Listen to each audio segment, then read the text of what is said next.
แต่มันยังบ่สายเกินไป มีหลายวิธี ที่พวกเขาสามารถกลับคืนมาเรียน เรื่องการส่งเสริมที่เอาลูกเอาหลานนี่ไปเข้าโรงเรียนเนาะ และสืบต่อความฝันของพวกเขาได้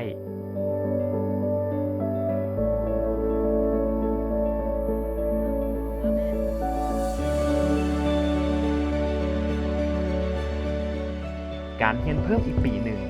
อยู่ในโรงเรียน จะเปิดโอกาสที่หลายขึ้น และเสริมสร้างความมั่นใจในตนเอง ให้แก่พวกเขา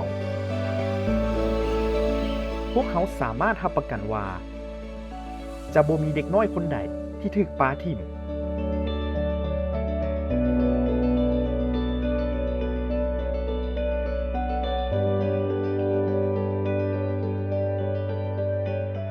อนาคตของประเทศชาติแม่นอยู่ในมือของพวกเขา